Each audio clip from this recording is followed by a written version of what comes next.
All right, hello everybody. Hey RJ, how you doing tonight? I'm doing great, man. How you doing? All right. Um, we've got at least a couple people waiting and watching here. We're gonna wait a few more minutes to let some more people come in before we get started.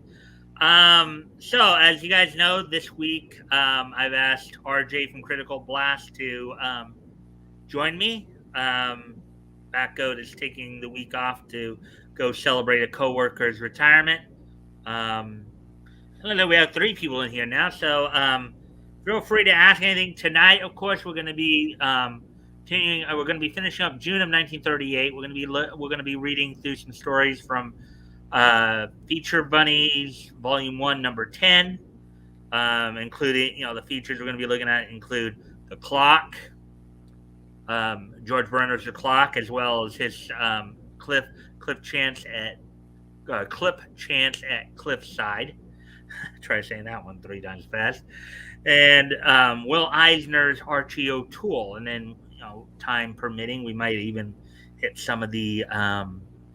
There's Woody, Hey, Woody. and as always, guys, of course, we do appreciate any and all likes and shares. If you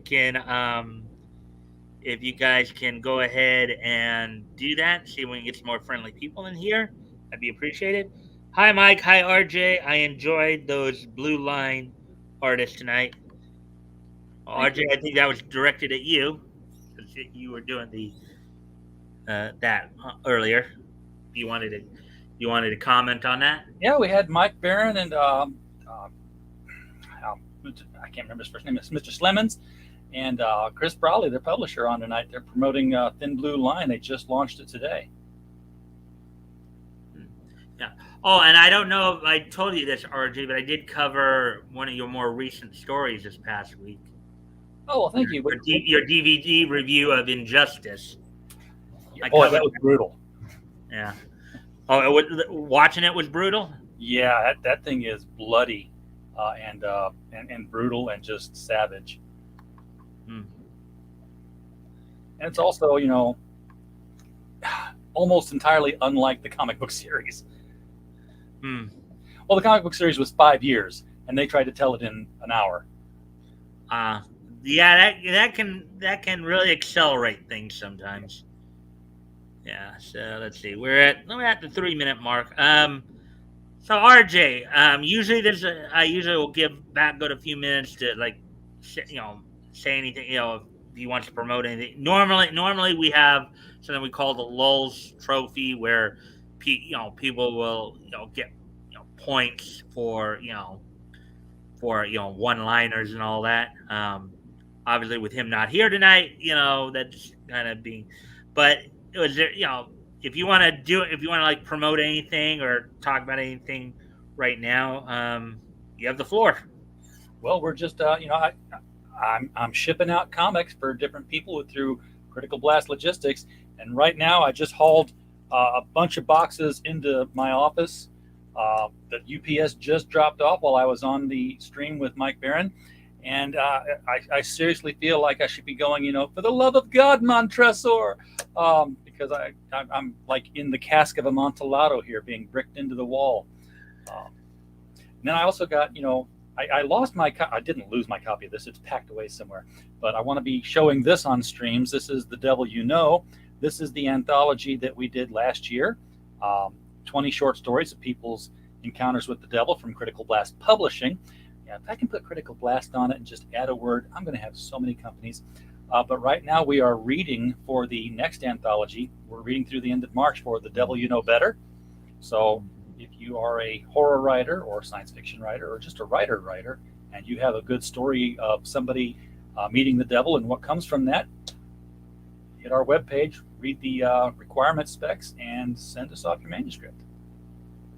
Okay. Yeah, and also, guys, don't forget to catch me on RJ's channel on Sunday nights when we do the open mic night where I share my wealth of knowledge of comics history. I hope much to the joy of everybody else involved. We try. We open mic. Yeah. So Let's see. Um, yeah, I still want to wait. There's only still three of us. I want to still wait a little. I'll probably start getting going at about the 10-minute mark. So, That's fine. um, let's see. What else can we? I wonder if I guess Pops may still be streaming right now. I guess because I did. They said they might drop in at some point, hopefully, but um, yeah. Well, So. you heard that Superman 1 through 4 and of course 5 are going into second printings due to unprecedented demand. Oh yeah, I did. I actually did that story too the other day. Yeah, um, No numbers, but boy, yeah, but well, well, I think that a lot of the numbers were coming from Comic-Con apparently, and apparently though, from from what numbers they were able to find, it's unprecedented, all right, but it's unprecedentedly low. here's the thing: I've been to Comic Con for these numbers, and there are none. There are no numbers for DC Comics because DC goes through Lunar instead of Diamond. Diamond actually gives you, 5,085 copies. Lunar says, "Yeah, we sold books." So Hmm. there's no counts. There's a section there for the DC Comics. They'll say, "Yes, we sold them. This was the number one one. This is number two one," but you don't know how many they sold. Well, yeah. Well, and that's the trick about word usage too. That's the you know why they use the word unprecedented? Do you know why they probably use the Well, word unprecedented? because the demand for this particular issue of Superman has never been this high before. Uh, That's what they want you to believe. yes. That's what they want you to believe. But what people tend to forget, unprecedented could mean the other way around too. Oh yeah. Could be unprecedentedly low. It's like you could actually have lower numbers than you ever, And I know Yellow Flash, he did a video on it too. He's done a couple videos on it where, at least from what he was able to find, apparently some of the numbers from the first few books there, from 1 through 4, was actually pretty low. You know. It wouldn't surprise me. I mean, anecdotally, talking with guys who run LCS shops, uh, basically, there's not the line out the door like there was for the death of Superman. There's not even the hold me a copy like there was when Superman turned electric blue. Um, and that spiked up to 250,000 copies just for that, and then dropped immediately back down to 70,000, which was 20,000 higher than the 55 it was before 123, which was electric blue. But after 8 months, it was right back down to the high 40s, middle 50s of before. So it didn't really do anything for them to go electric blue Superman. I seriously doubt that they're selling 50,000 copies of Superman right now. They might be. It's still, first, it's single digit issues of a new title. And it's Superman, so they might be. There's, curiosity, but most LCS guys say that they're getting an eye roll and oh yeah, so he's gay now. But they're sitting on that shelf. Well, I know, like even Dean Cain was critical of it, like how they keep saying, "Oh, this is so stunning and brave." No, it's not. No, it's not. It's lazy. Yeah, I mean, well, okay. How many people honestly want to watch two guys kissing? I'm sorry, but I don't think so. And supposedly that's what's supposed to happen in issue in this 5th issue too. Oh yeah, we've all seen That's the issue that's going to have the two of them kissing. Yeah, I've seen that so many times in Midnight and Apollo that it doesn't faze me anymore. It's like, yeah, well, Midnight and Apollo, they're gay. They're also original characters set up to be that way and put into interesting stories and earned their right. They didn't. Well, okay. Here's the thing too. The reason that they're trying to use the reason that they're like turning Superman gay and turning Robin gay and Green Lantern gay is because they're further trying to normalize it. Okay, Sure. They're trying to use these established characters to further normalize, homosexuality, being gay, what have you. Okay, they're trying to make it more, quote unquote, normal, more acceptable. Okay, but biological fact would dictate to you that let's just say for a moment, hypothetically, you were to decide to round up every all the gay people, right? You to just just I gather don't them know why all. you'd want to, but Let's just say that's a scary term. Round them all up, hypothetically, of course. Count Let's say them. you just rounded them all up, put them on an island somewhere. Just said, okay, you all want to be gay? Fine. Here's your own island. Go for it. You know, Yeah, there's no need for that. a biological fact would dictate to you that they would die off in like a generation. You pretty Yeah, much do the same thing with lesbians, and I'm not talking about Paradise and I'm not talking about Wonder Woman or anything like that. I'm talking about if you were to just stick a bunch of lesbians on an island, or you know, well, yeah, but here's the thing: they wouldn't die out because we'd make more. It's a true fact that every gay person that exists is the product of two heterosexual people. well, that's a fact too. But but they would more or less die out if you just stuck them on islands because you can't procreate um, through homosexual means. No, Okay. One of the other articles that was, and I would probably talk not about. yet, not yet. I mean, that's why we're redefining genders, right? Mhm, yeah. Don't you dare, Woody! Don't you dare! They're already here. We could send them all to Eureka Springs. Eureka Springs is like Greenwich Village of Arkansas. It's the hippie town. It's a big tourist place. A lot of get married here chapels. A lot of stay the night places right next door to the get married here chapels. Um, Mhm. Trolleys and stuff taking people around town. Homemade fudge. Yeah, it's a carnival year round. Yeah. Yeah. Anyways, we could probably talk more. We're actually up to 12 and a half minutes here, so we should probably get going on our main topic here because we can talk more about this. Also, there were a couple other things that happened this week that I'll just quickly mention to you. You may have, so a couple of voice actors passed away this past week too. Yeah, I saw the tweets. I didn't. Their names didn't stick out to me because I'm not a voice actor. Um, Well, okay, well one of them should be a little more familiar to you than the other. Jack Angel, who died on Tuesday, he should be a little bit more familiar to you because he's the guy who provided the voice of Flash, Hawkman, and Samurai in the Super Friends franchise. He was also in the Transformers G1. He did a number of voices there, including Astro Train. I could go through all that, but yeah, he should be a little more familiar. The other one was Chris Ayres. He's more of a dubbed voice actor. He was a voice actor out of Texas. He worked with Funimation and ADB and Sentai. But I can talk to you more about that on Sunday during open mic. I can bring all this stuff up. Anyways, let's get to why we're here. As you know, tonight is the historical our night we devote to focusing on comic history.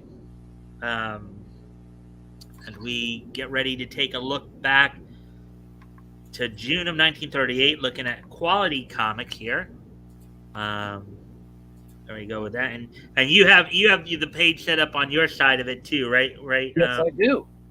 All right, so you already have yours set up right to the actual page. But reason I went back here is because I wanted to, obviously I want to get to the page a little bit more slowly here. So And I've just been told I'll be streaming again after this.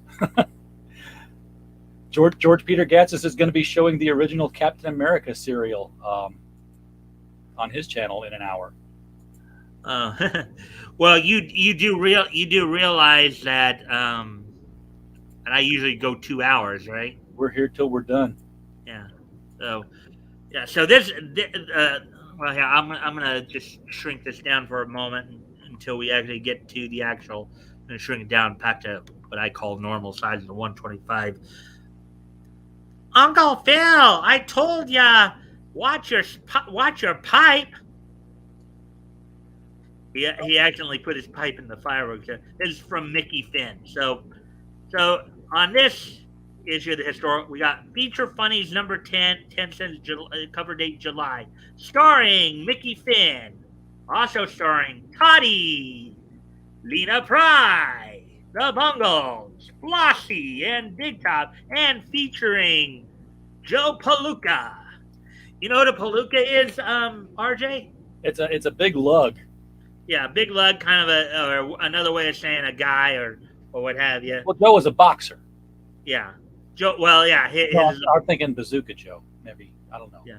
Maybe I'm wrong. Well, Joe Palooka.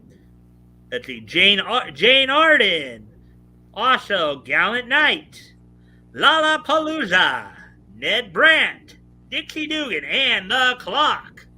So now let's get up or let's make our way over to the closet.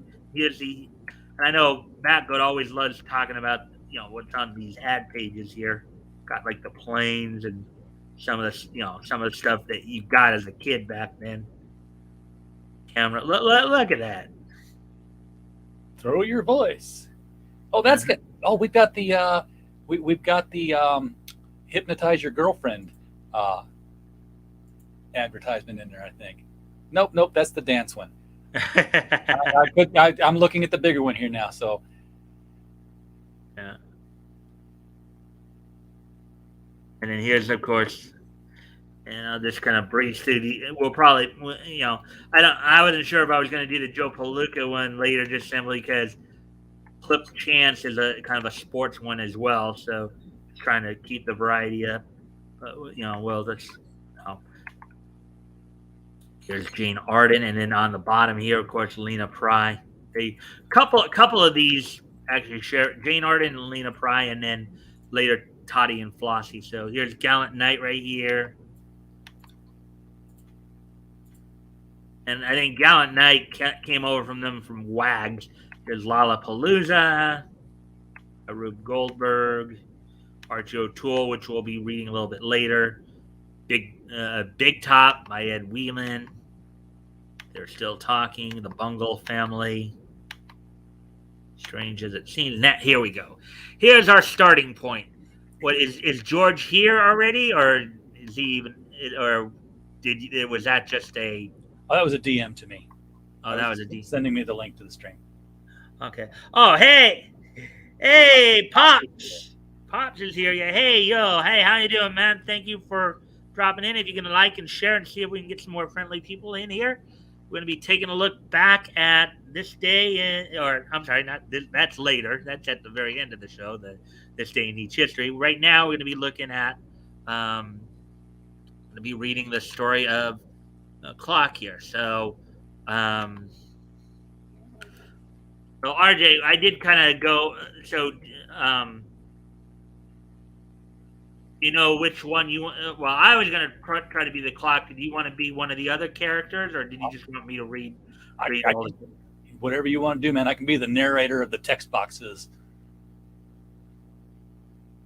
All right. Well, you want to be the narrator, and I'll do the character voices and all that. You can take that. All right. So,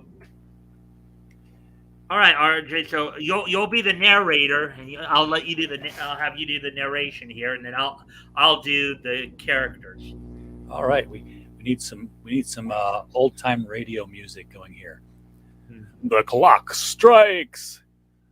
The tall. Oh, okay, yeah. Let me go back to the. Okay, so why don't you read the whole thing? The clock strikes. By the whole George E. Brenner. Yes. The tall, athletic figure of a man walks down the street of a deserted factory district. To his friends, he is Brian O'Brien. To himself and only one other person, his father, is he known as the Clock, a crusader against crime. And he is headed in the direction of one of the many sanctuaries he maintains throughout the city. All right, so here we go. When I give this place the once over, it will bring to a close another of the many uneventful nights that I've experienced lately. It seems as if all the evildoers in the city have taken a holiday. If something, what was that? Shots, and coming from this abandoned building. Taking a black silk mask from his inner coat pocket, Brian O'Brien once more springs into action as the Clock. I wonder what it could be. Racing up the stairs two at a time, the Clock approaches the floor where the gunplay is thundering. Probably a couple of cheap crooks having it out in their own quiet way. Own quiet shots are fired, and he calls it in their own quiet way. They're not just fired, they're thundering. Yeah. Uh-huh. Yeah.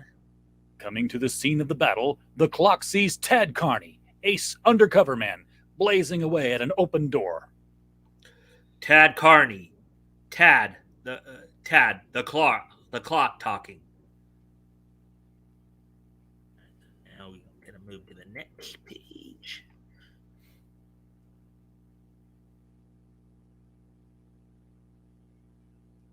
The Clock. Hello. Do me a favor. I've got Killer Casca cornered in that room. I'm going in there and smoke him out. If he comes out and I don't, get him. He's wanted for jailbreaking. All right, Casca. It's 2 against 1. Now get smart and come out with your hands high. I'll give you 1 minute. Remember that from a lot of old movies and comics, how that would usually play out. Oh, yeah. They never come out.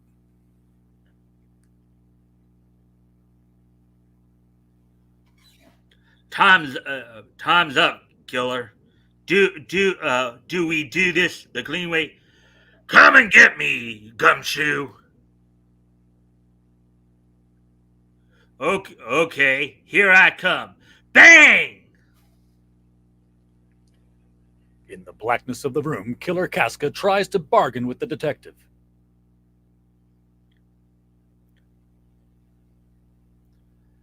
I'll give you a chance to walk out of here, detective, or else. And have it look like I took it in the back, running from you. Try another one, Casca. So, intent on reaching the light switch, the undercover man does not notice the window between himself and his destination. And a moment later, is a distinct target for the killer. Bang! Ugh.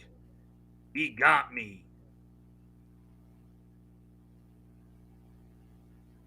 Now to take care of the clock. I got it.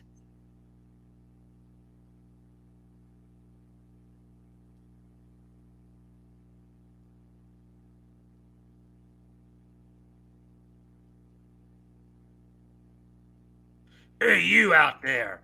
I got a proposition to make.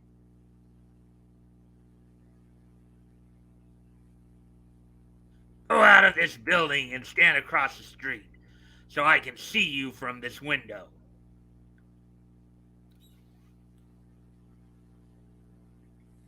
And if I don't, As Casca talks, he works his way closer and closer to the door.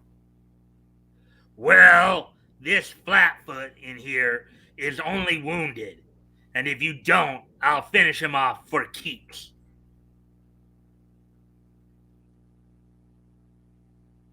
Why you cold-blooded? Expecting this move, Casca jumps on the clock, knocking his gun from his hand.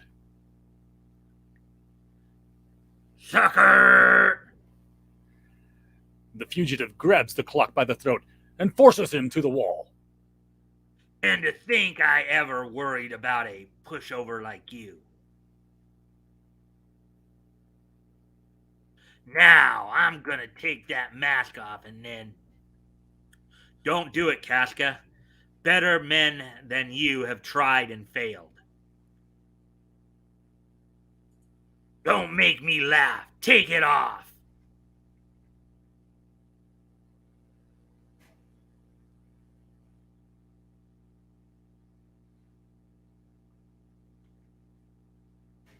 What the? Young O'Brien? Wait till I spread this around.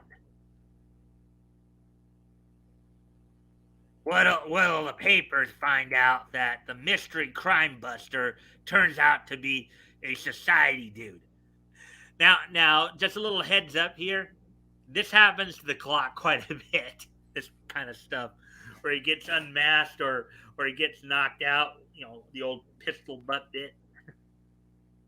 So this happens quite a That's bit. what happens when your mask is a restaurant napkin. Or as BatGoat likes to put it, Captain Napkin Face. Yeah. Casca, in all my career, I've never killed a man. And I'm not going to mar that record with your dirty hide. But get this. And actually, in some of his previous stories, he actually has killed people. Yeah. So, never killed a man what didn't deserve it. You'll never reveal my identity to anyone, because you'll never leave this building alive.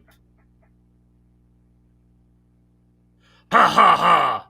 Listen to that, and me at the business end of this gun. Listen, Mr. Clock, if you had any tricks, you'd have pulled them by now. You got a half minute to live. Got anything to say? Yes. A split second before Casca pulls the trigger, the clock leaps into the protecting blackness of the adjoining room. Thanks for the tip. What the?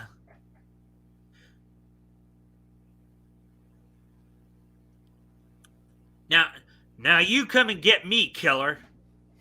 And have you pull the same gag on me? Nothing doing. Kind of an ironic twist there, eh there? Yeah, he was gonna play. So basically, he basically is gonna have happen to him what he was intending to have happen to the clock. Yeah. And with this, Casca heads for the roof and freedom. Now's my chance to get away. And the clock is quick to follow. I hope I counted correctly. As the clock comes out on the roof, the killer is waiting for him. I did. I figured you used your last shot downstairs. Oops. Wrong guy. Yeah. I did. I figured you used your last shot downstairs. Click. Panicky without his gun, Casca starts to run across the roof. Figuring the clock will not follow, he attempts a leap to the adjacent building, and his foot slips. Help!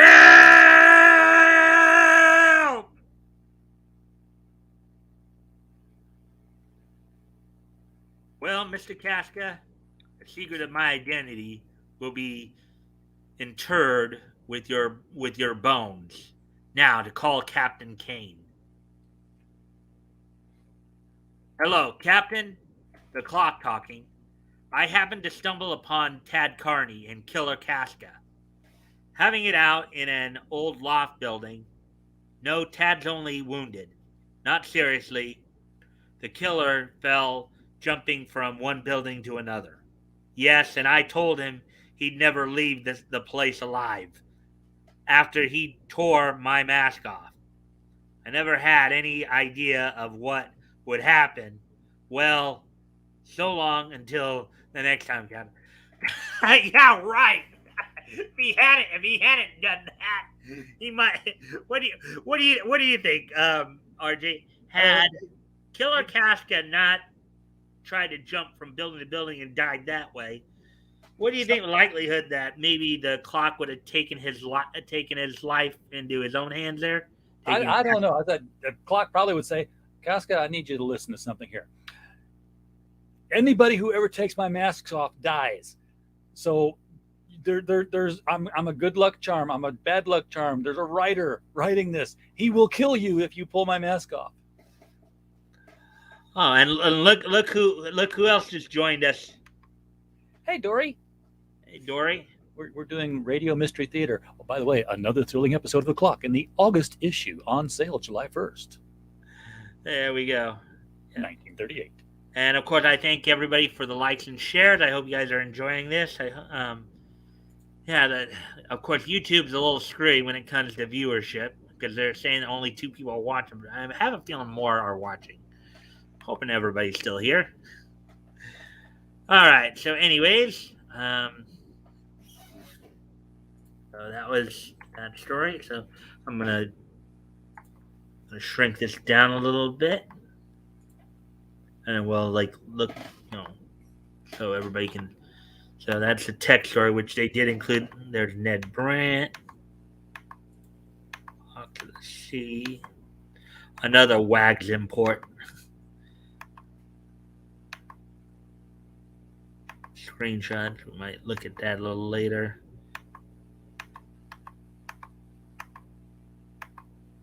All right, so here's the next story we're going to look at here. Clip chance at Cliffside.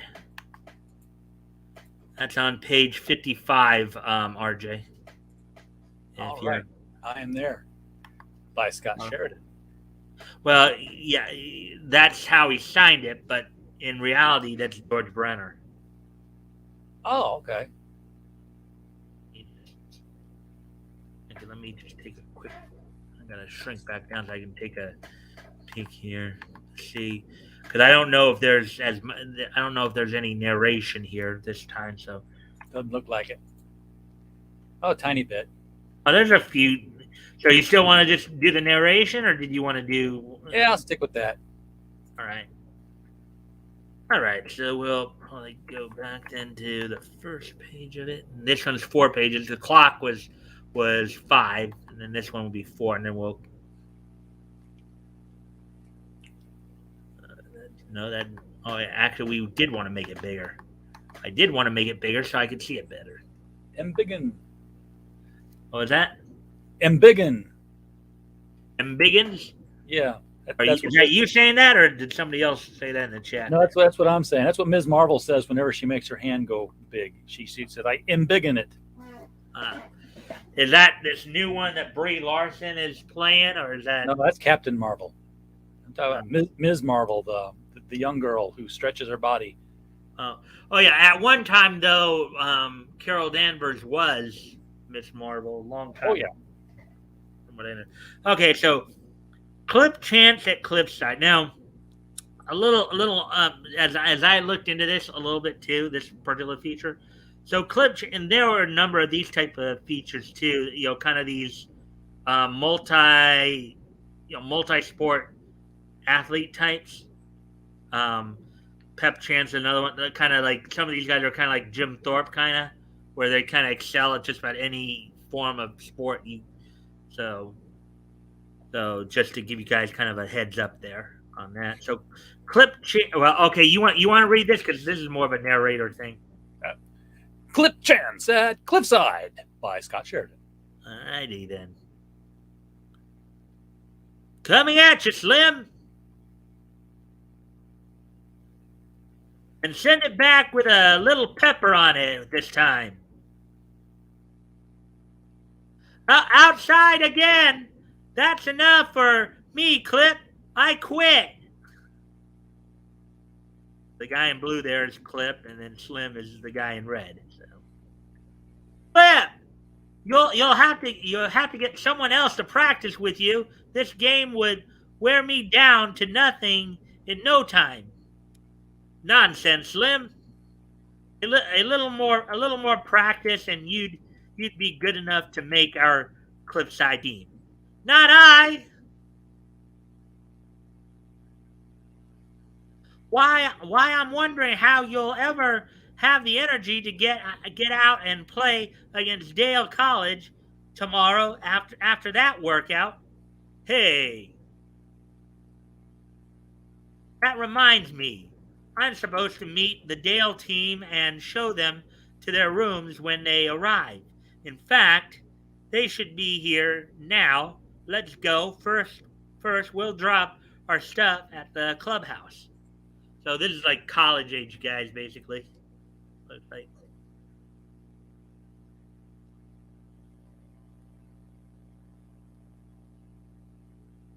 Sure, there they are, coming up the walk.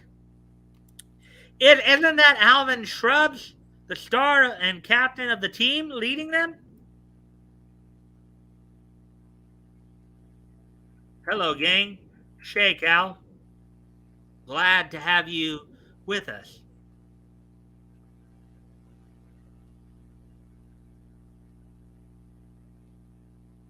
Give it to him, Big Shot. He saves them. Ha ha! Don't tell me the great Chance plays tennis too. Let's see tennis foot. Let's see tennis, football, baseball, and basketball, fellow. A four-letter man. PUNK. Ha ha ha ha ha. See what I tell you? Why you? I'll let me.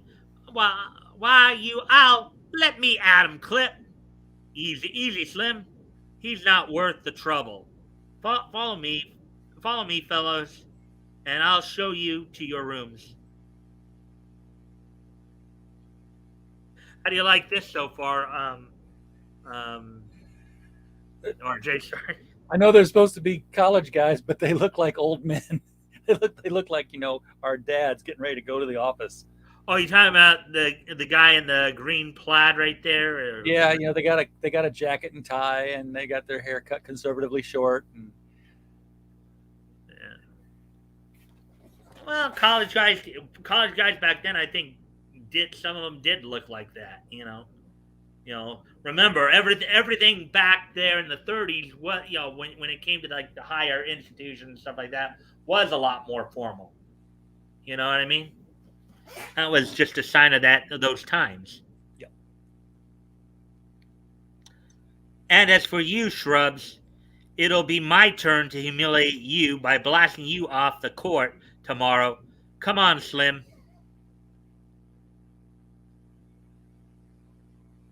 You know, Al, he might do it. He plays a bang-up game. Don't worry about that. Listen, I know a guy in this town that would do anything for $5. Here's my plan. Bzzz. That night. Okay. When they go, get them with the first punch, 'cause I hear they're plenty tough. You ready?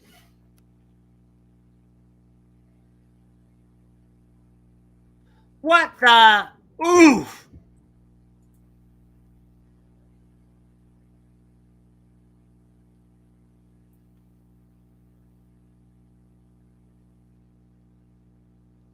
Hey, they're getting up. Let's get out of here quick. Then make room for somebody that can run. After them, Clip. Don't let those yellow. Don't let those yellow. Let them go. Let them go, Slim. No damage was done. So Clip there is pretty. Clip isn't as much a hothead, is he? No, he looks a lot like Superman without the costume too. I mean, he's got the little spit curl thing going for him. He's got the build. Mm-hmm. Next day, just before the match between Dale College and Cliffside. Let's see. Let's go down to the court, Slim. You want to get a good seat, don't you? I can't, Clip. I've got an errand to do, but I think I'll be finished and see some of the game anyway. Good luck to you. Excuse me a moment. I'll be right back, RJ. I gotta go tend to my dog. Okay. I'll be right back. You can probably hear him barking in the background there, or her barking in the background there. I'll be right back. Yeah, Slim's got a bit of a spiky hairstyle, doesn't he?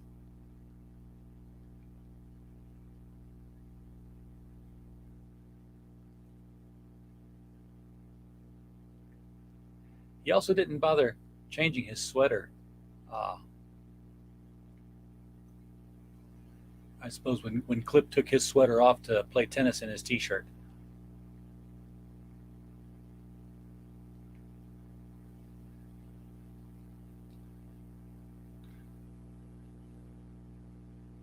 Slim's got that kind of look that they usually reserve for hayseeds.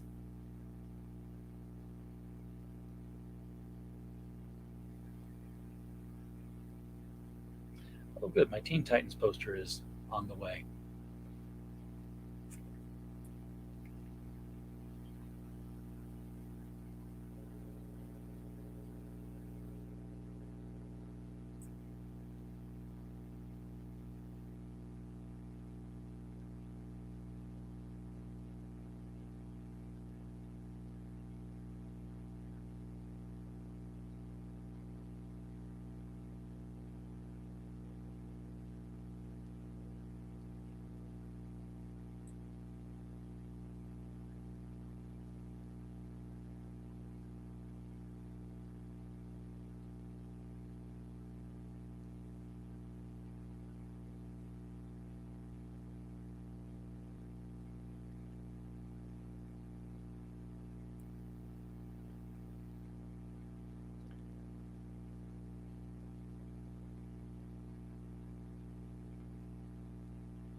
I don't know what I should be doing. I'm a lousy co-host. I don't want to read ahead.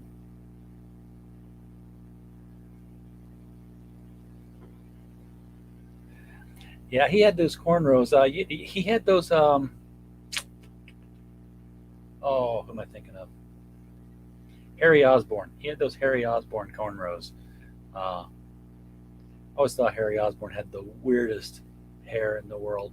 Like, seriously, what do you do? Like, shave a little line on your head all the time? Who that would look really weird. Um, but that's the way he got drawn. I don't know what they expected him to look like in a real world setting.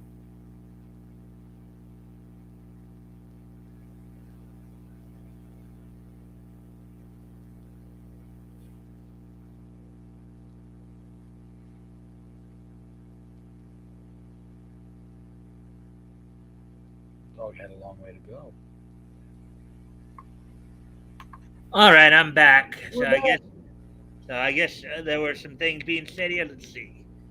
Um, We were talking about their hair. oh, okay, that's what you were. I thought you were okay. Yeah, I heard you saying. Yeah, I heard you talking about Harry Osborn too. It kind of remind me of the '90s Spider-Man cartoon. The way the hair looked for like Harry and Norman Osborn in that cartoon. I don't know if you remember that one. Oh yeah, Uh, and as I mentioned earlier, Jack Angel, who passed away on Tuesday, he was the second voice of Nick Fury in that. Like Nick Fury was voiced by Philip Abbott in his first appearance, the Chameleon, and after that, Jack Angel had taken over that role as well. So this is another little tidbit there. So, anyways,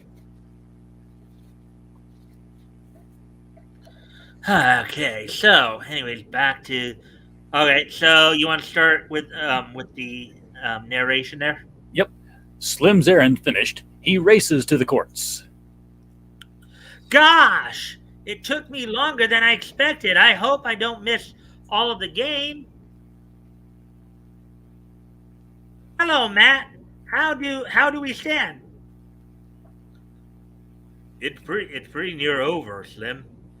Last set, 5 games to 6, Cliffside's favor, and Clips leading this game 30-40. That's the weirdest scoring I've ever heard. I mean, it's 5-6 and 30-40. Usually, you put the guys who are winning in the front, don't you?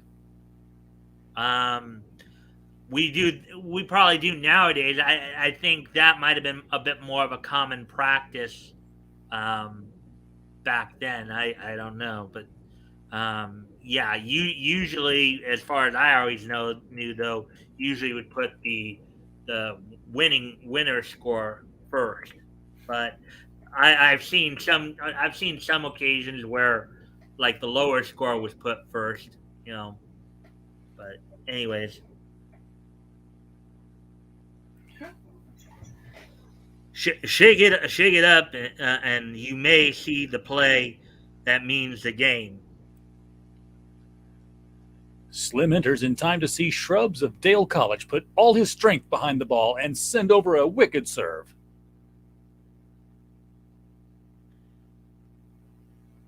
Send that one back, wise guy. Wang!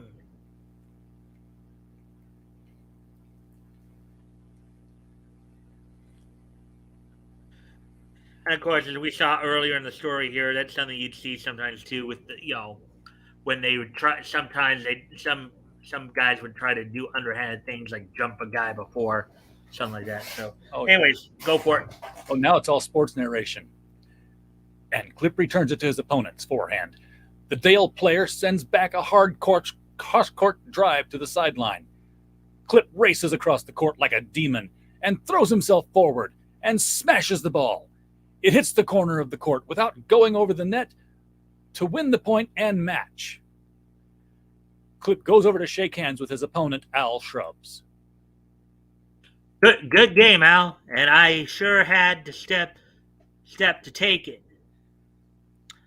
Nerds, you're just lucky, Chance. I'll take you over next time we meet. Easy. Not a very good sport, is he? No. I didn't know you could send it back without going over the net like they show in this diagram either, as long as it got over there and hit the corner of the court.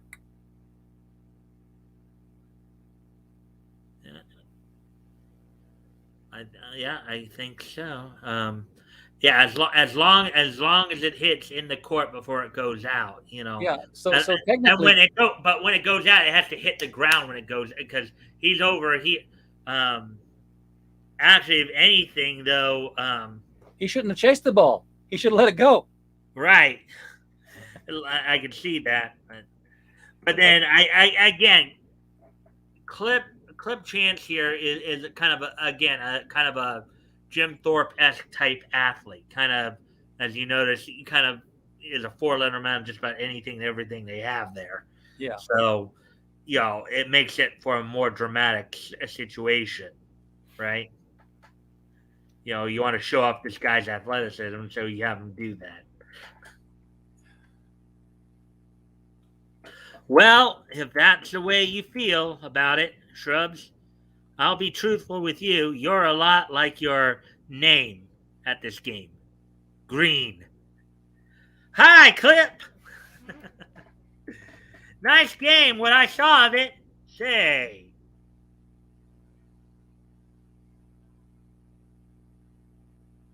Where'd you get that mouse on your eye?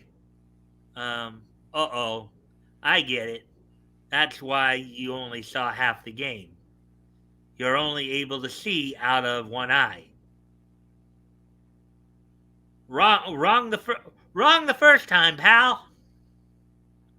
The reason I didn't see the whole match was because I recognized one of the fellows that jumped us last night and went over to settle with him, and he gave me this, and I'm not kidding when I say you ought to see the other guy. That's another classic way of putting it. And then you want to. The hero of this story is Slim. Well, the bottom there. Oh, yeah. Another adventure of Clip Chance in the August issue of Feature Funnies, on sale July 1st. There we go. So we'll kind of I'll just flash through, see where we at on time here. Okay, so we're at 49, coming up on 50 minutes there, so that's not bad. And the counter is now saying 0 people are watching. The counter's screwy. I don't get the counter at times. All right. So, anyways, let me just shrink this a bit, and we'll kind of flash through, and then get over to Archie O'Toole next.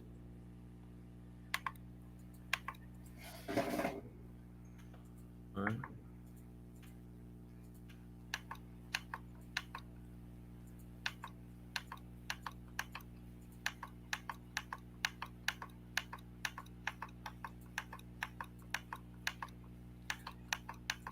I wonder if Jane Arden was related to Dale Arden.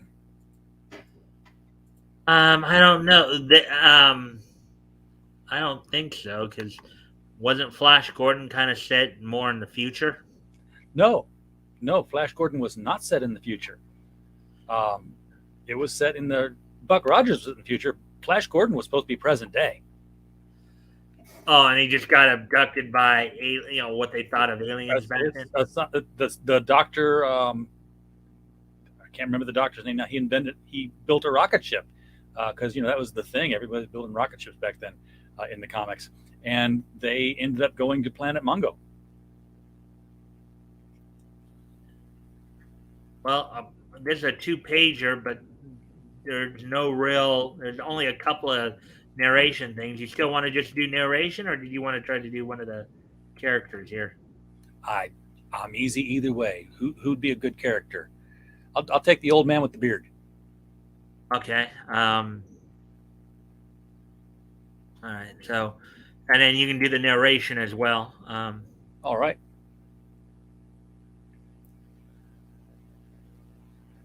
So it's reading the title. Archie O'Toole by Bud Thomas, who is really Will Eisner. Okay. So I think you're going to be the king then, which is the old guy, the guy in the red right there. Oh, okay. I can do him too. Let's say the guy I was looking at further down here, the old guy with the beard who gets his picture painted. But yeah, that's who that is. Nope. It's a different person. Oh, it's a different character. Okay. Yep. Well, I thought that's who you were talking about. Okay. I read in advance. I know the story. All right. Well, did you want to do both characters, or did you just want me? Well, I can do both. Sure. All right. I think he's got the first line there because he's more up there. So. All right. Send my private secretary in to me. I feel like making a law. Yes, your supreme majesty. Be it known that I, Gil O'Teen, the first, order that henceforth all men wearing beards shall either be shot, boycotted, or sent to concentration camps. Does that sound familiar to you? Yeah, badly actually. It's kind of reflective of a attitude currently going on, don't you think? Oh yeah, he was King SJW. Yeah. All right, and then okay, so there's a narration right there. Yep. On the high road in central Pyromania, an artist trudges wearily along a dusty road. Now imagine that. Imagine that for a moment. Imagine coming from a country called Pyromania. It's a hot time. A hot time in Pyromania tonight. Whoa. Psst. Hey, you. Come here. Me? You do portraits? Yes. Good. I want you to do a full-length one of my beard. I am very proud of this beard. I had it since I was a baby. Wow. I didn't think babies could grow beards. But outside, sinister eyes watch. Aha, beards surround the house. At once, Captain. Oh, they made him a little Germanish. So I have caught you a beardy hey. Whoa, my first portrait and this happens. Jail. Whoa, bad luck is still following me. And the little portrait by his feet is marked censored. Yeah. Oh yeah, you're right. Oh, by the way, that's Archie. That's Archie O'Toole. That's our main hero there. That's our hero.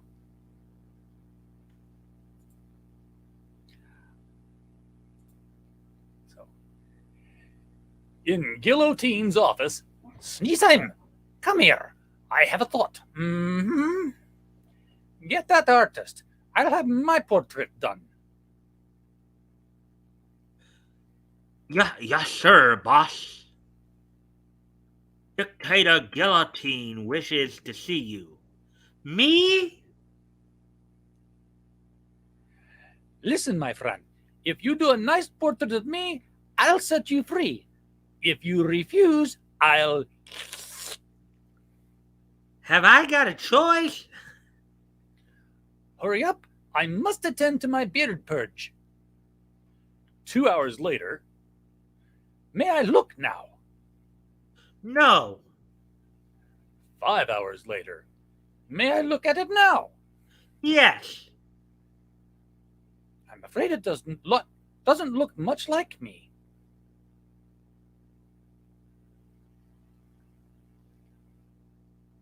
You're not looking at it right. Step back.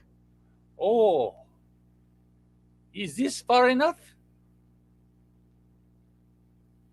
No, a little more. Sucker. Yep. See what happened?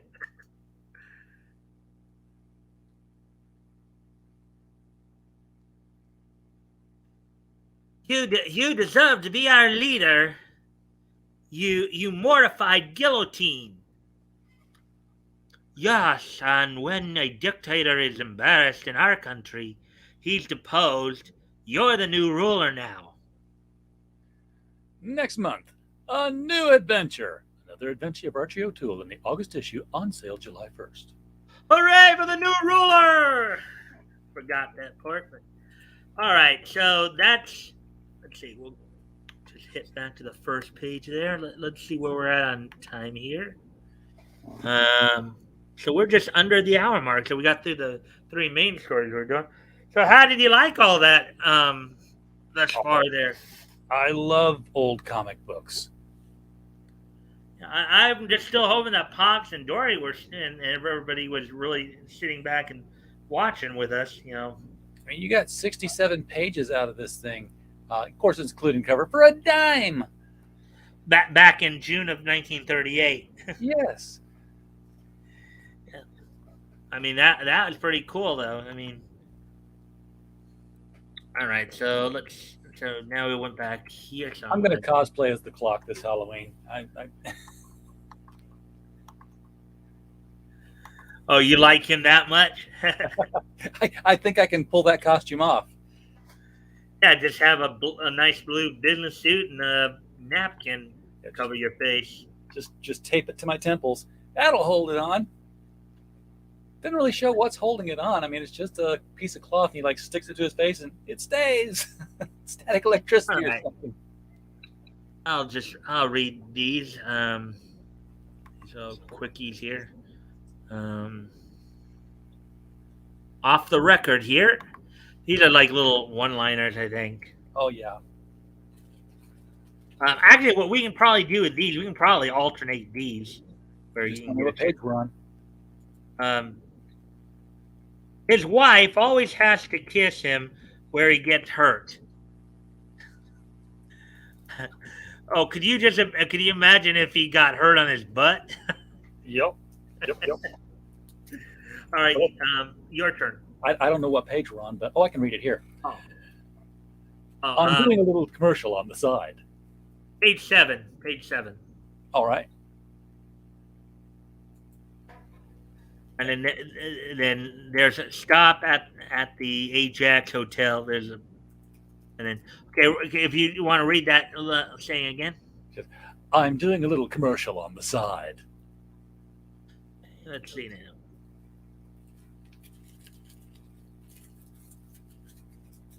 Could I interest you in the little gym carpet sweeper?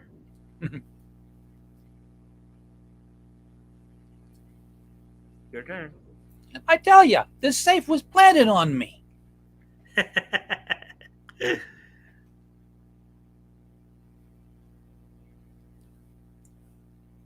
he says he was in the pretzel business. Yeah, the pretzel halo right there. Down with everything, down with this and that, down with everything, and he goes down. Down, down, down, down, gravity.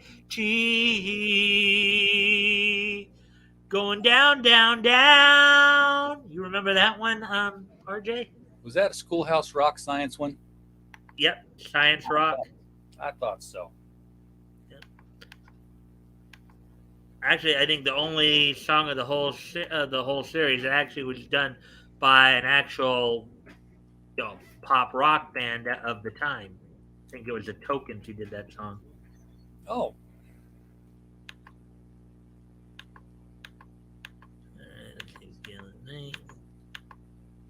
All right, So I'll go ahead and read Lollapalooza here. okay. I'm not going to read all 4 pages. I'm just going to probably read for these are reprints. So I'll probably just read like one. It'll just be like 1 page. So Lollapalooza by Rube Goldberg. Then, all right, Vincent, come out from behind that fake figure. Aw, sis, give me a chance. I may be able to fool some nearsighted gal.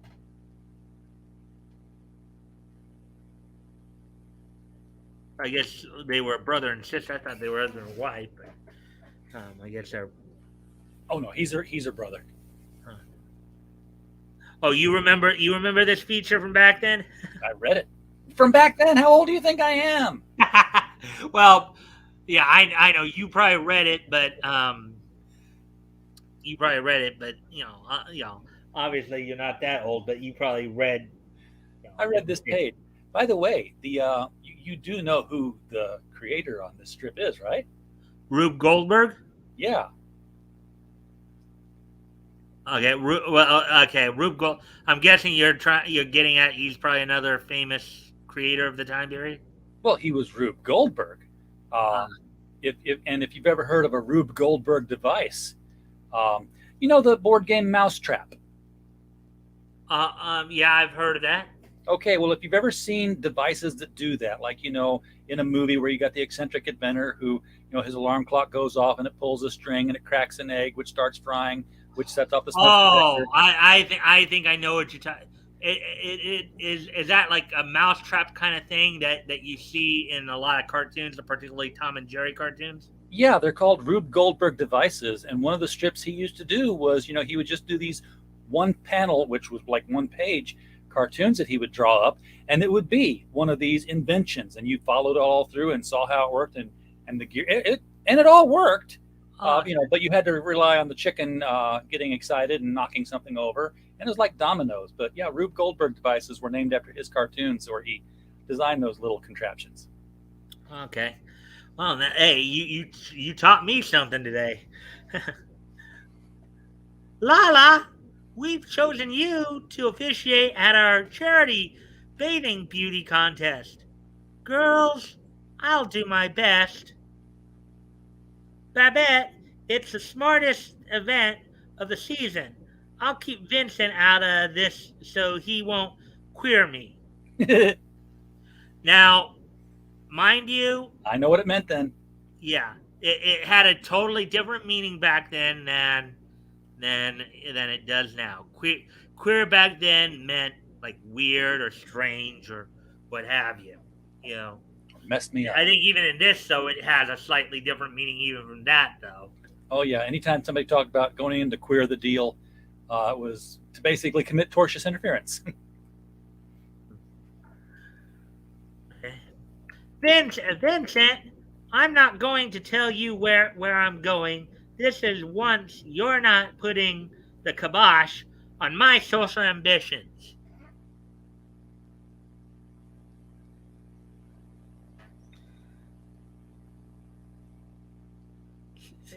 It's lonesome around the house. Every guy in the world has a sweet cookie, but me. The beach ought to be crowded with the swell dolls. Without Lala here to put on the brakes, I'll be able to strut my stuff.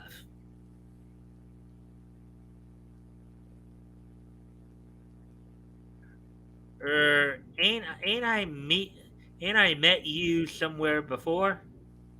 Scram, buddy. Uh, I'll knock you. Oh, I'm sorry. I thought there was a girl saying that for a moment, but scram, buddy, or I'll knock you silly.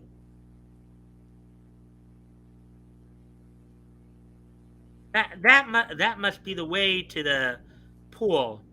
One of those swell dolls may give me a tumble if I follow.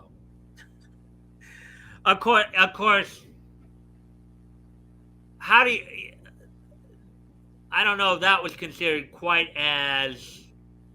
It was probably still considered socially inappropriate back then, but not to the same degree it would be now. Yeah.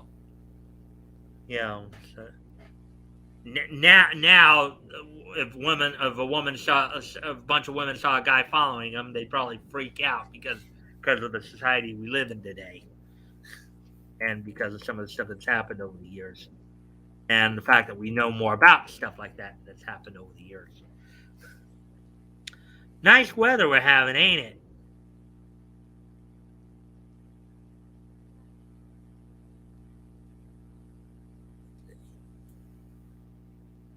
Now, folks, with a feeling of pride, I present a bevy of the most gorgeous girls that were ever created, every one of perfection, of Pulchritude. pulchritude. I've never seen that word before. That's why I kind of That's caught. an old word. Yeah, I've never actually seen that word before. So, um,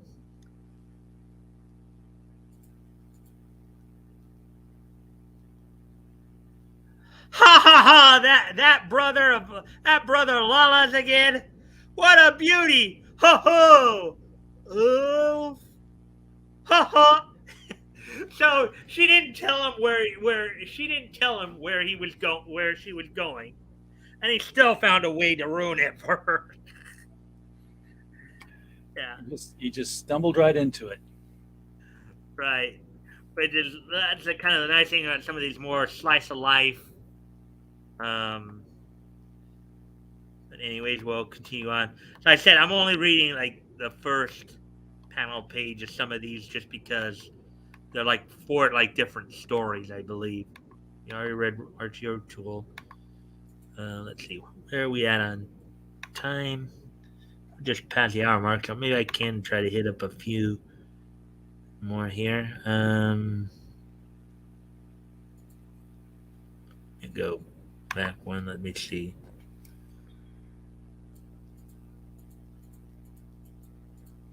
Maybe I'll do Big Top by Ed Whelan. He actually got a little more time, so I guess I can try to put in a few more there. Let's see. I'm probably just gonna read the rest of these, RJ, just to try to make it go. Fine. All right. I hope you did have fun though. Yeah, voicing what you did. that was fun. And and of course, if you see something that you want to comment on and give commentary on, feel free to just jump right in. Well, I don't know anything about Ed Whelan, so I won't have anything there. All right. Come on, Butch. Myra should be dressed by now. We'll go to we'll go to her tent. Find out what happened last night. Hello. It's Flip and Butch, Myra. you can come in, boys. Oh, okay. Meanwhile, Jeff Bangs speaks to the two husky canvasmen and come to my car right after tonight's show. Okay, boss. If I'm not there, Sam the porter will let you in. Not a word of this to anybody. I've got a special job for you. Now, in DC Comics, there actually was a feature called Sam the Porter, Oh, but we don't really read it though because um, it would be by today's sensibilities be considered a very offensive caricature. oh, was he a Rochester of sorts? Yeah, boss. I'll be right there, boss. Um, That's a Jack Benny reference for those. yeah. Let's see what. Let's see what was. Oh, he was as I learned a little bit more about it, thanks in part to BatGoat. He was a minstrel type character. Yep. Jeff Bangs next goes to the ringmaster. Silk, after tonight's show, come to my car and we'll settle this Alta question. I'll be there. Meanwhile, no, boys. There was nothing decided about Alta last night, but she'll be kept out of the show today and stationed out in front.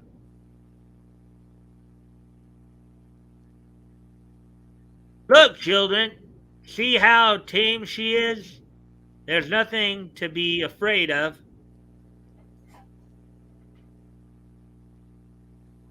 After the evening performance, Jeff Bangs hurries to his car to meet the canvasman. Hello, boys. Now, here's the whole story, boys. Silk Fowler will be here soon, and I may have to call on you to give him the works. Rough him up plenty. That'd be a pleasure, Governor. I've always wanted to suck that guy. Sure. None of us like him. He's too high that for us. He's too high hat for us. Well, whether you like Silk or not, I'll have to keep him as my ringmaster for a while. Anyhow, and I have a proposition which he'll agree to or else. We get it. We get it. If you give the word, we'll go to work on him. Put on those masks. He'll be here any minute. Just like the movies, eh? Ah, glad to see you, Silk. Have a seat. Hey, what is this? There's no need of being alarmed, Silk. These men won't hurt you. That is, if you'll oblige me in a very simple matter. You know, you can't get away with this, Jeff. You'll be sorry if these thugs lay a finger on me. Calm yourself, Silk, and relax. All you have to do is sign this paper, and everything will be fine and dandy. Why you? Why do I get the feeling that Jeff Bangs is written on that paper? As soon as the Flying Graysons take the stage, somebody gets shot. This Okay, is this is a continuing story, so we'll continue with reading it. Um, read it again, Silk. Don't be hasty in saying you won't sign it. I'd hate to have to turn you over to the men behind you. I, Silk Fowler, confess that I mistreated the elephant Alta. I beat her while I chained and had pepper put in her water, and I hereby promise never to abuse her again. Signed, Jeff. You don't really think that I mistreated Alta, do you? Why, this is absurd. It's true, and you know it. Sign that, or I'll have the boys help you make up your mind. So, RJ, question: what do you think is happening here? I think I've missed a few episodes before this, but apparently somebody was mean to the elephant, and somebody's getting blamed for it. Well, obviously we did miss because we don't read every single comic, every Yeah, single issue, you know. But say again. somebody did something to the elephant, like putting pepper in her water, which I would imagine caused her to spray it all out over somebody. Okay. What do you think is what do you think underlying is going on here? Where do you think the story is going? Well, I really don't know because I think Jeff already owns the Based circus. on what I just read, based on what I've read here. If it were done today, I'd say that Jeff Bangs, the circus owner, has probably been getting harangued by PETA for elephant abuse. Yeah, but okay, so we know that this is a time period, you know, prohibition was going on. There's a lot of corruption, right? You know, this was the time of like the Untouchables and Al Capone and all that, or well, a little beyond that. Yeah, But with that being said, I ask again, what do you think could possibly be going on here? I'm going to have to read on and find out because apparently Jeff thinks that the ringmaster really did do this thing. He keeps saying, so you know it's true. Well, you know what I think, based on what I've read thus far, it sounds a little bit more like maybe Jeff Bangs is trying to shake down Silk Fowler here. That's where I was trying to go with it. Yeah, probably. Because the guys behind him, they kind of seem like made men a little bit. Yeah. But we'll read on and see how this all goes. 3, 4, 5, 6, 7, 8. Here's a pen, Silk. Here's a pen, Silk. 9. All right. All right. I'll sign Jeff. And you know it's all true. All right. All right. Oh, I'm sorry. And you know it's all true anyway, Silk. That's a good boy.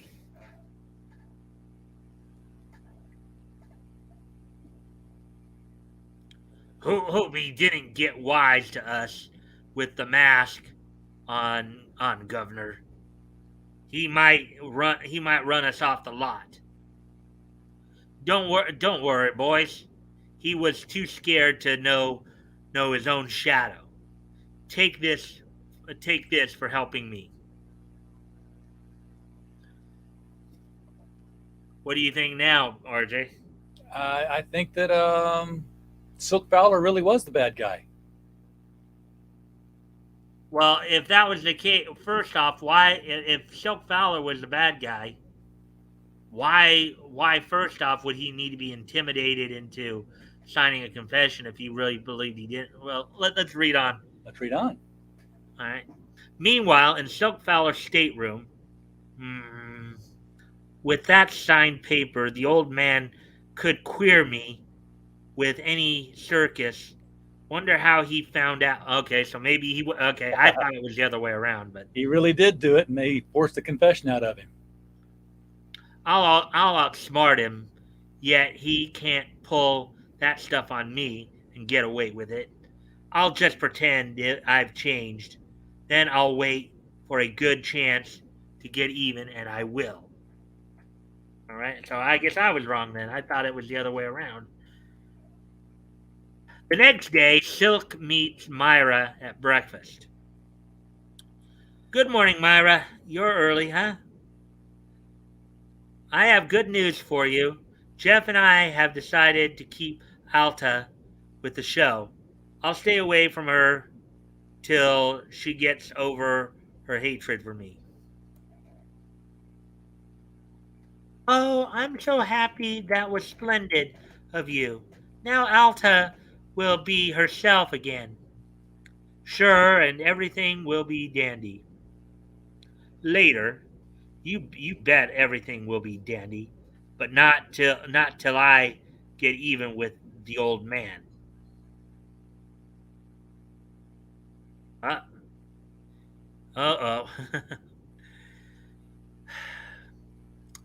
And there was a minstrel character here. Mr. Jeff, Miss Myra would like to see you in her in her dressing tent, sir. Thank you, Speed. Now, disclaimer: back in these days, there were characters like that. I'm just reading the character. Doesn't mean I condone it. Doesn't mean that it should be condoned. It's just a historical thing. Hey, wait till you start reading Will Eisner's The Spirit. Yeah. Well, I mean, we've had this discussion before, where when we had characters like this. Anyways, well, here I'll check the. I'll after I finish this. Oh, I think okay. I think this is where Big Top ends. Oh, Uncle Jeff, Silk told me about the talk you had last night.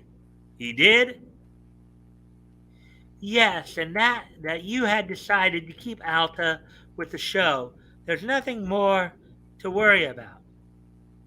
Nothing to worry about. Wait till you see the telegram I just got from my 24-hour man.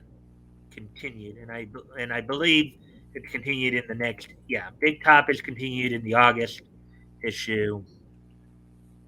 So, so Big Top was really a pretty much a soap opera set under the Big Top. When I first saw it, I thought maybe, especially on the cover, there was a clown. I thought, oh, Big Top is the name of this clown character, but it's the world, it's the setting. Yeah. Like, So so the Big Top. let's get caught up on some of these chats, because it looked like Leto joined us, and as always, guys, of course, I do appreciate any and all likes and shares. You can help me out with that. That'd be appreciated, if you haven't already. So let's go ahead and let's see. And okay, going to wear a napkin on your face. I guess he was asking you about that. And here's Leto. Leto, hey, Mike, RJ, and Woody, how are you guys? We're fine. I'm glad you're here, Leto. Sorry, can't talk much, but we'll be listening as. Uh, so make it a good show, guys. I always do. You know that, Leto. Leto's on his way to work. That's why he's saying that. Oh, okay. Driving to work. Uh, Hiya, Leto. Drive safely. Laugh out loud. Thanks, dude. Well, I even warned some of these guys that we were going to probably be running into more of those type of characters. It's, you know, I try not to do a whole lot of them, and there are particular terms that come up from around this period that I try to avoid if I can. Like, I actually, like, in a past story, there's a particular word that rhymes with think that was offensive back there to a particularly eastern region of people. You get what I mean, RJ? Yep. Oh yeah. Yep. Um, there was one story that I started that actually was a good story, but I ended up cutting it off because like over 2 pages, they use this particular term like 3 times over 2 pages. I realized that's a little too gratuitous there. So I've had to do that before too. an old version of Cask of Amontillado with Vincent Price and Peter Lorre. Um, was the first movie I can think of that truly horrified me as a child. After that, maybe The Fly and something called 4D Man. Oh, I remember 4D Man. Yeah, it was Yeah, that one was scary. yeah. For OT. All right. So, oh wow. So we're now at an hour 25. So I'm gonna probably have to start going a little quicker. We usually try to finish up by like usually around 1:45. About one at the hour 45 mark. That's usually when I'll start to wind down and do like this day in each history. But we still got a few minutes, so probably now have to start going a little quicker here. The Bungle family. I guess I'll see. Oh, did I even? No, I didn't even bother to. I guess I'll do the first panel here of this. Okay. A woman is on the phone. She wants you.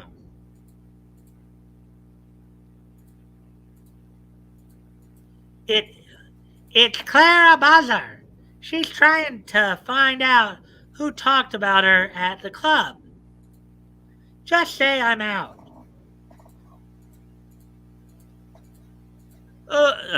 Okay, okay, okay. Yes, she's out. Yes, out. I'm positive. Yes, yes, yes. That's right. Be positive. She's suspicious. Yes, she's visiting. Yes, she said she'd stop in to see a Mrs. Spangle. No, no, not Mrs. Spangle. That's the woman who talked about Clara Teller. Uh-oh, she hung up. Oh boy. You'll have to call her back. Tell her you were mistaken in admitting I was at Spangles. Okay, okay. Don't talk too much. Just say, hello? They cut us off. I made a mistake in admitting um, Joe was at Mrs. Spangles. No, no, don't say admitting. Just say, hello, hello, no soap, dead line. This is funny, isn't it? I'm hoping I'm doing the voices okay here. How utterly dumb you must get this straight. I don't see how you can call her up again, but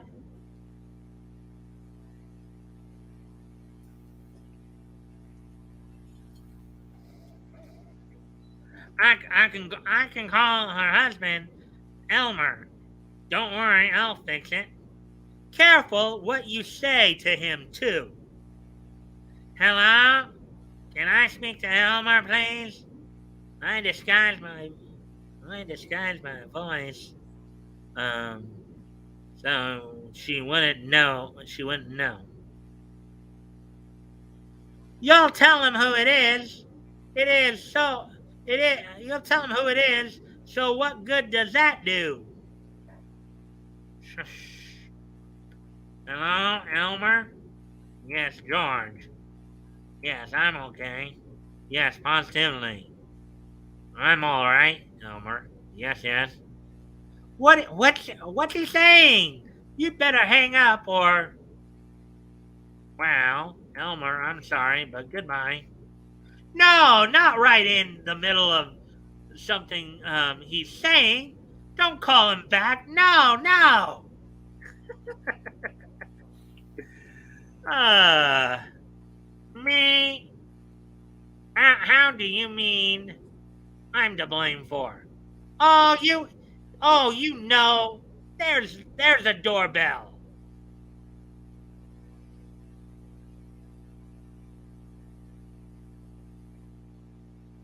Clara, Elmer.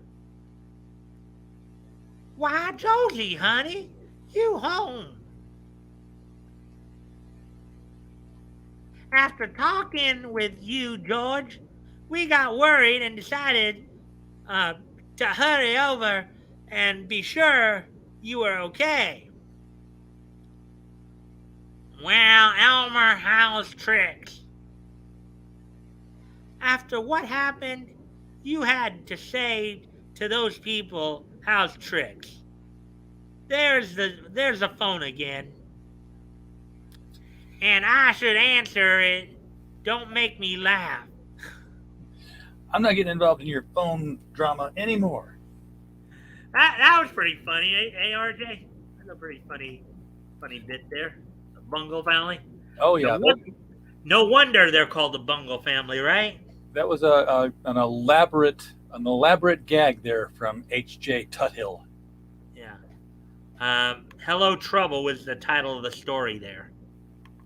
All right, so let's see what else we can find here. What's all this from? Strange as It Seems by John Hicks. Yeah, we already read The Clock. We're just going through some of the more humor, slice of life stuff. Ned Brent. Off to the Sea. One that I definitely want to try to get to. Okay, not Slim and Tubby. Where are we at on time? 1 hour 30. So I want to make sure I get to Keith Dugan. That's one of the ones that, let's see. Off the record, we can probably. Just some more of that. We already read one of the did read screenshot. Here's an interesting piece. So screenshots, I think, was more of an informational piece at the time. So we can go ahead. We'll go. Oh yeah, a little biographical piece like they did with the with the baseball story earlier in the book. Yeah. Oh, you saw that? You I saw that. I didn't even see it, but I know they. Madge Evans.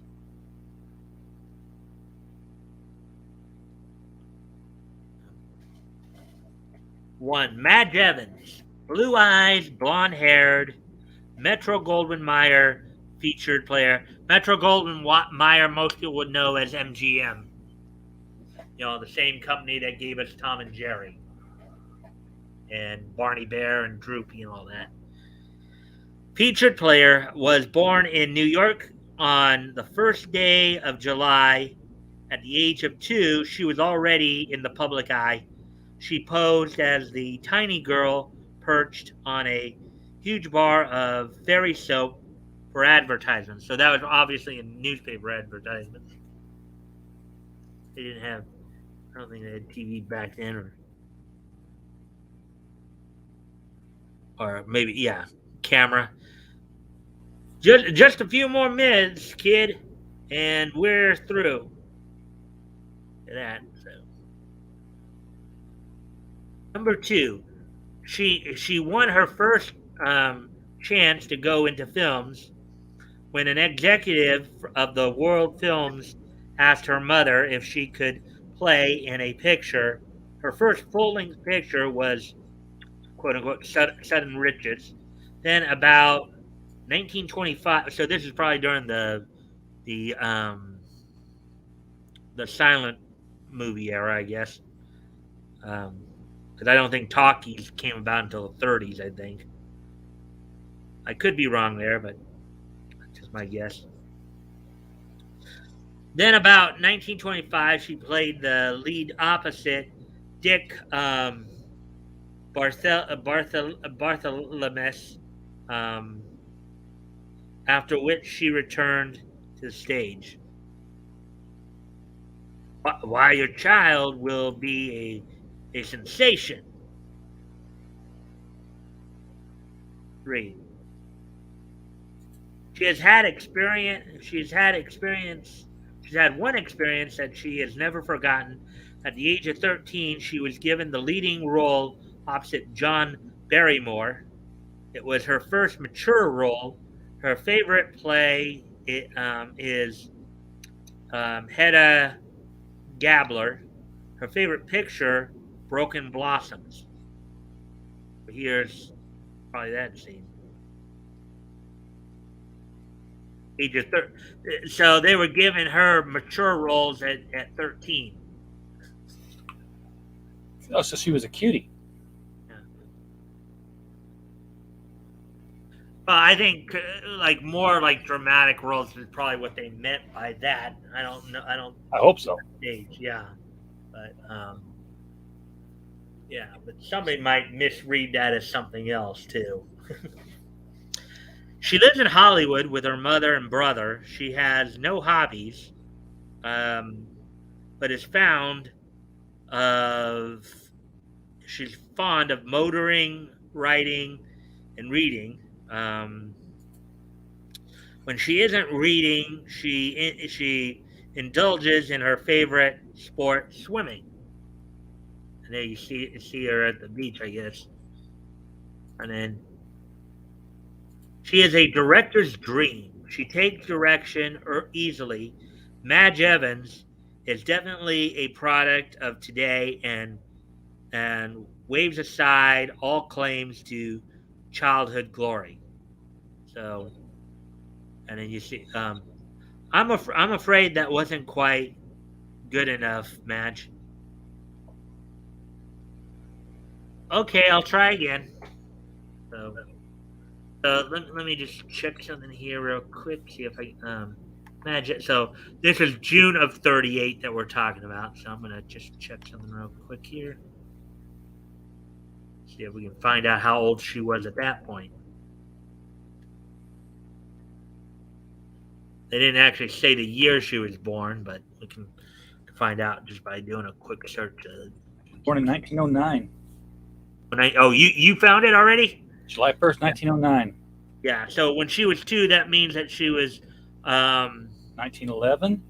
Yeah, 1911.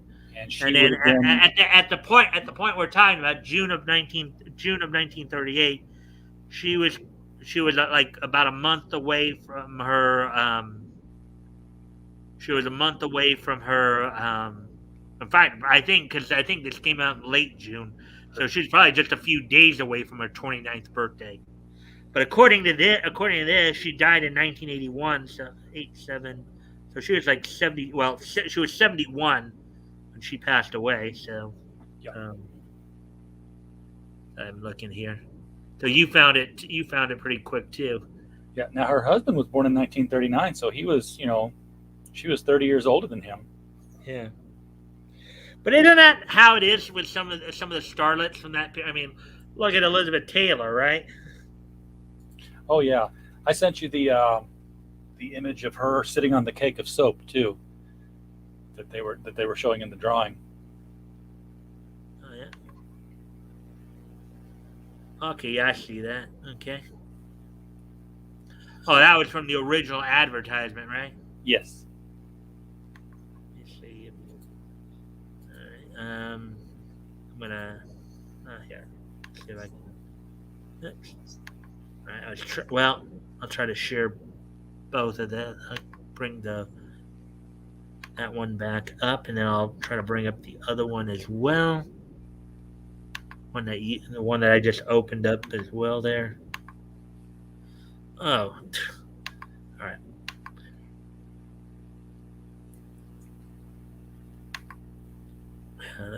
Let's take a quick peek at this one. Then I'll bring up the. Oh, we'll bring this one up just so people can see it. Here's what RJ just sent me. Don't know if you guys can really see that though. That does seem kind of small. It is a tiny picture. Yeah, that's what that looked like. All right, so let's see, hour 39. So we might be able to get through one more read through. Just gotta pull that back up now. Let me get rid of the other thing here. Yeah. All right, so let me just go ahead. So yeah, so she was just a few days shy of her 29th birthday, I believe, at that point. There's Toddy. So one of the other ones I wanted, Dixie Dugan. Here we go. Another kind of interesting one here. I didn't even bother.